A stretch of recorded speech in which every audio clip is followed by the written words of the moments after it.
सिंध जी तारीख़ ते तहक़ीक़ जे सिलसिले में रुख़ सिंधी दोस्तनि भाउरनि भेनरुनि सां मुखातिबु आहियां। सभिनी खे मुंहिंजे तरफ़ां सलाम।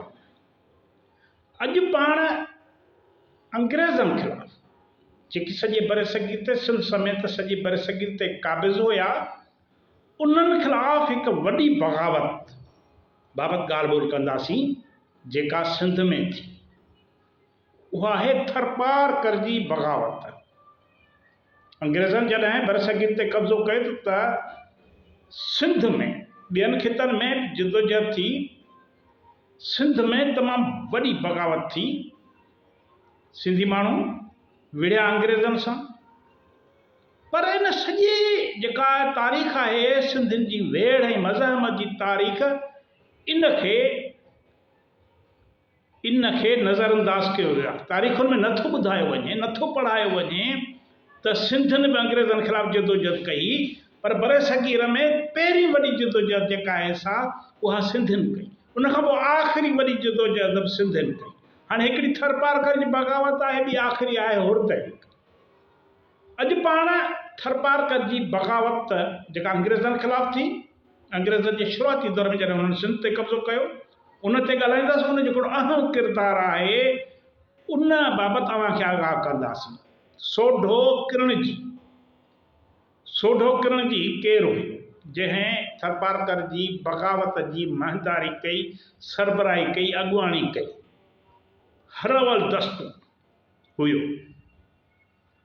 हाणे सोढो किरण जी नंगर पार कर जो राणो हुयो ऐं थर में 1859 जे अंग्रेज़नि ख़िलाफ़ बग़ावत जो अहम अॻुवाण हो।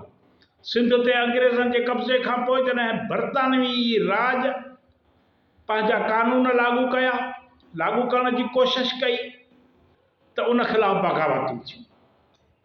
थर जा सोढा इन्हनि कानूननि खे, इन कब्ज़े खे मञण लाइ तयारु न थिया। नतीजे तौरु 1859 में कारूझर जबल जे दामन में हिकु वॾी बग़ावत थी, हिकु उभरी। कारूझर जबल जे हंज मां हिकु बग़ावत उथी। सिंध जा पुट निकिरी आॾो आया क़ाबिज़ क़ुवतुनि ख़िलाफ़। हाणे इन बग़ावत में जेका कारूझर में 1859 में शुरू थी, उन में सोढनि सां गॾु मक़ामी कूली, मेघवाड़ ऐं ॿियनि बिरादरियुनि पिणु हिसो वरितो। अॼु पाण इन सोढे किरण जी बग़ावत, अंग्रेज़नि सां जंग, क़ैद काटण, साथियुनि जी क़ुर्बानियुनि ऐं मक़ामी मज़ाहमती तहरीक जे तारीख़ी जाइज़े ते पाण अॼु ॻाल्हि ॿोल कंदासीं। इंतिहाई अहम मौज़ू आहे। दोस्तनि खे गुज़ारिश आहे त उनखे मुकमिल ॿुधनि। 1857 जी हिंदुस्तानी बग़ावत खां पोइ, जेका पूरे बर सग़ीर में बग़ावत हुई, उन खां पोइ सिंध में पिणु बरतानवी कानूननि ख़िलाफ़ मज़ाहमती तहरीकूं शुरू थियूं। थरपार कर में राणो सोढो किरण जी इन्हनि तहरीकुनि जो अहम अॻुवाण हो, जंहिं न रुॻो पंहिंजे इलाइक़े में अंग्रेज़नि जा कानून रद्द कया, पर मक़ामी माण्हुनि खे गॾु करे मुनज़्ज़िम बग़ावत लाइ अॻियां आंदो। बग़ावत शुरू थी। अंग्रेज़नि 1843 में सिंध ते कब्ज़ो करण बैदि ज़मींदारनि ऐं सरदारनि खे दबाव, लालच ऐं इनामनि जे वसीले पंहिंजो वफ़ादार बणाइण जी कोशिश कई। थर में बि अंग्रेज़नि, सिंध जे थर वारे इलाइक़े में बि अंग्रेज़नि अहिड़ा क़दम खयां, पर सोढा इन्हनि खे मञण लाइ तयारु न थिया। त्रूट नाले हिकु अंग्रेज़ी सियासी एजेंट रेवेन्यू सर्वे, ॾंड ऐं ज़ाती तकरारनि में सोढनि खे तंग करे इन नफ़रत खे जेका अंग्रेज़नि ख़िलाफ़ उनखे अञा वधायो। माना हिकिड़ी चिणग हुई जेका बाहि जे बंभट में तब्दील थियण लॻी। 15 अप्रैल 1859 ते सोढो किरण जी पंहिंजे भाउ भूपत संग लाधू संग ऐं कलजी सोढे सां गॾु धारियनि ख़िलाफ़ बग़ावत जो ऐलान कयो। अलअलह हिंद तहरीक में हज़ारे कूली ऐं ॿियनि बिरादरियुनि जा थर जा ॿियनि बिरादरियुनि जा माण्हू शामिल थिया। पहिरें मरहले में हिननि पुलिस थाणनि ते हमिलो कयो, मुख़्तियारकार जी ऑफिस ऐं सरकारी खज़ाने ते हमला करे उन्हनि खे तबाह कयो। माना ही वॾी बग़ावत हुई, को आम ॻाल्हि न हुई। टेलीग्राफ जूं तारूं कटी वयूं ऐं अंग्रेज़ अमलदारनि खे ललकारियो वियो, अंग्रेज़नि जे मुआसला जे निज़ाम खे ख़तमु कयो वियो।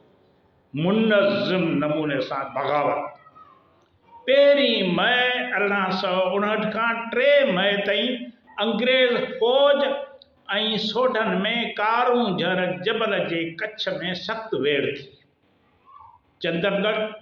चंदरगढ़ नाले किले खे तोबुनि सां उॾाए वियो। सोढनि बहादुरी सां मुक़ाबिलो कयो, पर अंग्रेज़नि जी फ़ौज घणी हुजण ऐं जदीद हथियारनि हुजण सबबि सोढनि खे शिकस्त मिली। कलजी सोढे विढ़ंदे शहादत माणी, जॾहिं त राणो सोढो किरण जी ऐं लाधू संग गिरफ़्तार कया विया। राणे लाधू संग जे पुट अधी संग हैदराबाद मां फ़ौजी क़ैदखानो भञी सभिनी क़ैदियुनि खे आज़ादु करायो।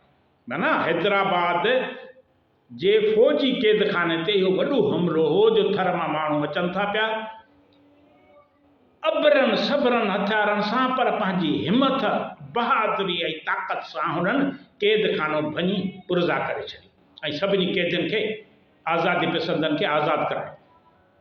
जंहिं बैदि वरी सोढनि तुरूट ते हमिलो कयो।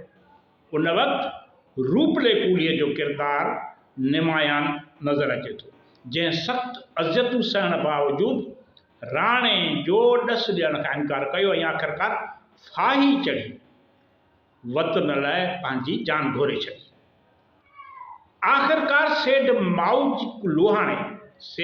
माऊजी लोहाणे ऐं हंसपुरी बाए लालच में अची राणे सोढे किरणजीअ खे गिरफ़्तार करायो।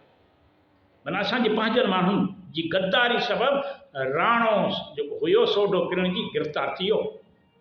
क़ैद में बि राणे ऐं संदसि साथियुनि खे अंग्रेज़नि वफ़ादारियूं बदिलाइण लाइ वॾियूं लालचूं ॾिनियूं, पर उन्हनि पारकर मां अंग्रेज़नि जो कब्ज़ो ऐं कानून ख़तमु करण जे शर्त खां सवाइ का ॻाल्हि न मञी।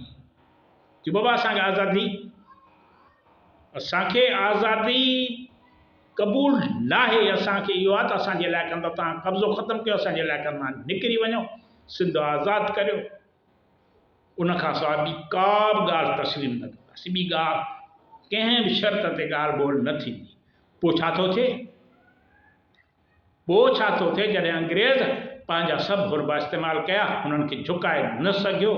पोइ 1860 ईस्वीअ में राणे सोढे किरणजी ऐं संदसि वज़ीरनि खे बग़ावत जे इल्ज़ाम हेठि 14 सालनि जी सज़ा ॾिनी वई। संदनि जागीरूं ज़ब्त कई वयूं। अंग्रेज़नि तरफ़ां आज़ादी पसंदनि सां गद्दारी कंदड़नि खे वतन सां सिंध सां गद्दारी कंदड़नि खे इनाम में ज़मीनूं ॾिनियूं वयूं। हे जेके ज़मीनदार सरदार, हे जेके वॾा वॾा नाला आहिनि, इन्हनि ईअं ज़मीनूं महिनत सां हासिलु न कयूं। इन्हनि वतन सां गद्दारी कई ही, पंहिंजे माण्हुनि खे मारायो हुयो।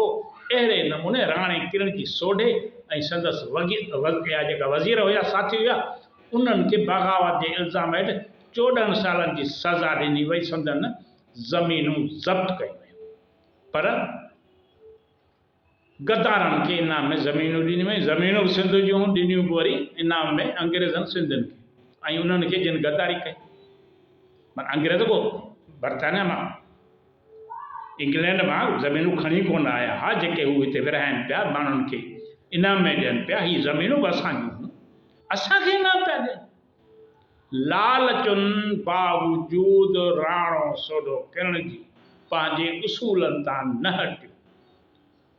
हीअ बग़ावत भली त फ़ौजी तरह नाकाम थी, पर थर में सिंध जे थर में को बि मज़ाहिमत जी हिक मज़बूत अलामत बणिजी वई। सोडेकिन जी बग़ावत थर जे तारीख़ में हिकु अहिड़ो बाब आहे जेको अंग्रेज़नि ख़िलाफ़ मक़ामी मज़ाहिमत ऐं आज़ादीअ जे जज़्बे खे उजागर करे थो। कारूंझर जी वेड़, रूपले कूलीअ जी कुर्बानी ऐं सोढनि जी अणथक जिदोजहद सिंध जे आज़ादीअ लाइ हिकु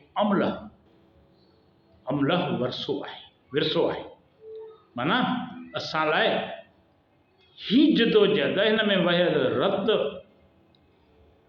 हिन में कुर्बानियूं ॾींदड़ जेके असांजा सिंध जा जोधा हुया, उहे सिंध लाइ फ़ख्र जी अलामत आहे।